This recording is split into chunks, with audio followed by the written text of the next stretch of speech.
That's way better than konbini. Oh, holy shit. So much better. Oh my god. It's so good.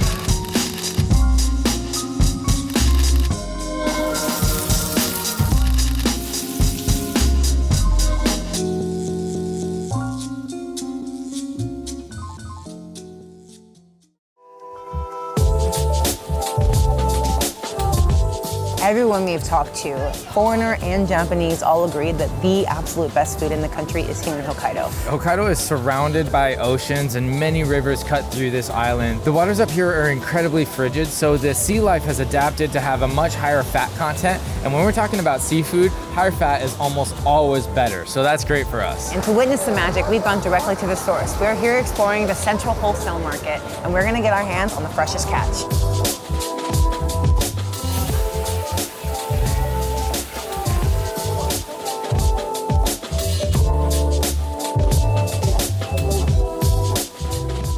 So fresh crab. All right, cheers. Just like freshly cracked. This guy's literally cutting off the limbs of these little space spiders. So And good. you can taste like that, it's like fatty. That's Yeah. fattier than any other crab I've ever had. Yep. And it's Yep. like creamy and like smooth and like almost a little sweet, right?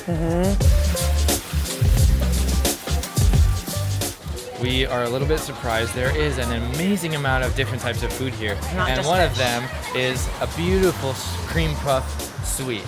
We watched them fill it with cream, so we know it's in there. Yeah, so it's baked fresh and then the cream is put in right before you eat it so it doesn't get too soggy or anything. Oh, me? Yeah. Oh, thank you. Okay.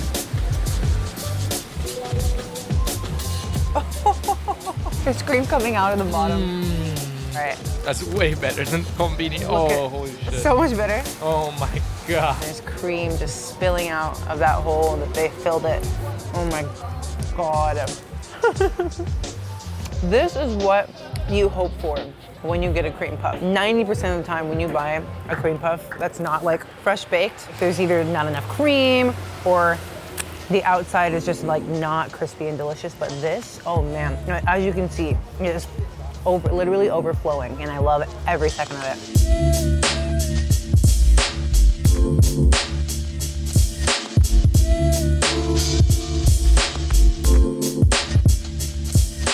So far, the food, everything that we've tried has been the freshest I've ever had. Easily, and like we live in the Pacific Northwest, like there's, you know, good farm produce up there, but dang, This is crazy. wow, it's Yeah. so good. And the people here are like super welcoming, Really and super kind. kind, and Yeah.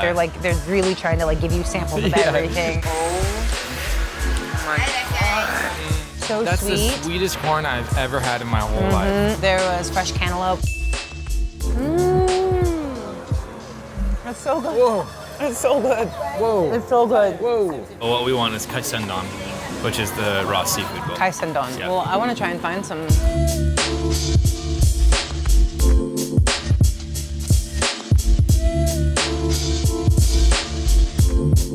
These are fish eggs. They're incredibly delicious. They're like a little bit salty, but just enough saltiness to like make your mouth water. A little bit of that fishy flavor, but not like overpoweringly fishy. All right, now for the uni. This is sea urchin meat. All of this is raw. It looks like a cat's tongue. The flavor is almost like sea butter. It's very rich. You expect it to be chewy, and it really kind of just melts in your mouth. All right, that does it for the Central Wholesale Market. That was incredibly delicious.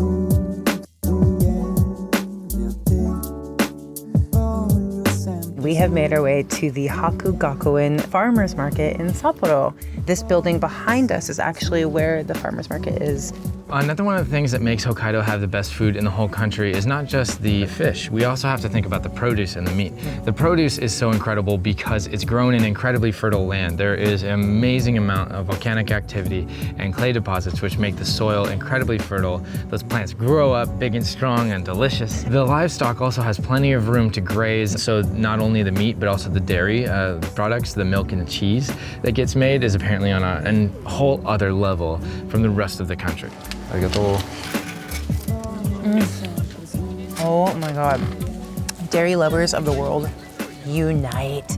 This is so top notch. Like, it's so creamy, it's so smooth. Really, it's like you get that dairy milk flavor. So it's almost kind of like a nice balance of like a weird savory kind of cream mixed with the sweet, but it is just the holy grail of ice cream. For 300 yen, you cannot beat it. So worth it. Come to Hokkaido, get the ice cream. We found ourselves down here in Odori Station, and we came across one of the things we've been searching for, the cheese tart. Xavier's gonna be my assistant flavor master. Put it there, sis. Put it there. There's your cheese tart, sir. All right. Nice golden brown color there. Almost looked like they took a blowtorch to it, huh? Yeah. Really like. Looks like a mini creme brulee. It does look like a mini creme brulee a little bit. Yeah. Cheers. Cheers. Cheers, brother.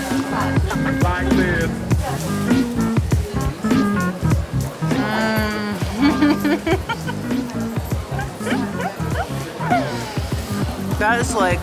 Sleep.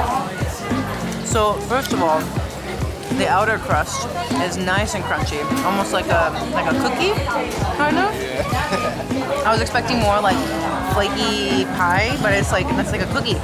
And then the inside of it is like this creamy, almost like savory, like sweet cream cheese, but like, oh my god. Hokkaido is killing it on anything cream or cheese in Hokkaido. You can't go wrong because literally it's the most delicious thing that you've ever had. You gotta come to Hokkaido to come to get this. So we are at a Jingisukhan restaurant. What's the restaurant name? This name? Yeah. Yozora no Jingisukhan. Gyozo. Excuse me? Yozora no Jingisukhan. Yozo no. Yozora means like night. Okay. Sky of night. This is our friend Hito. As a Sapporo native, he was eager to show us the ways of Genghis Khan, a dish that people of Hokkaido take great pride in.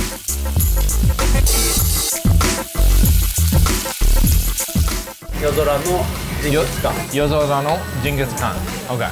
So we're at Yozora no Genghis Khan, Yeah. which is a Genghis Khan restaurant. Genghis Khan is a very traditional food here in Hokkaido. Apparently originated with the Mongolians coming through. They would go on long treks, and then once they settled down, they would cook on their helmets, their metal helmets.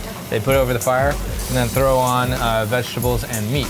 So that's what we're doing right now, but just a very upscale version of that.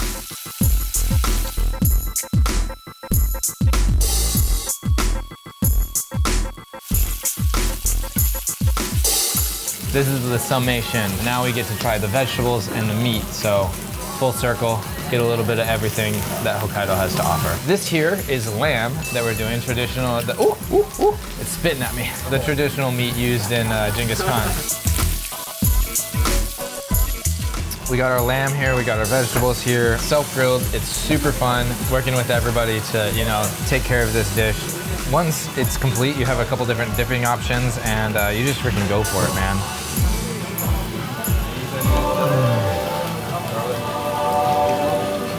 That's great. Lamb is so flavorful. Lamb is always flavorful. Lamb is always flavorful. You get a little bit of char, you get a little bit of the fat, you get really rich flavor from the meat. And then these vegetables are just so great. The mushroom, I think it does taste better because you get to grill it yourself, you get to monitor it. It's a more personal relationship with your meal. This is like a buffet, but you get the freshness. You get to put it right on. It's pretty controlled as well. It hasn't been sitting out for 5 hours. Nito, what do you think? How about Genghis Khan? What do you think about Genghis Khan? You're from Hokkaido, right? Yeah, all people. I want to all people to eat Genghis Khan.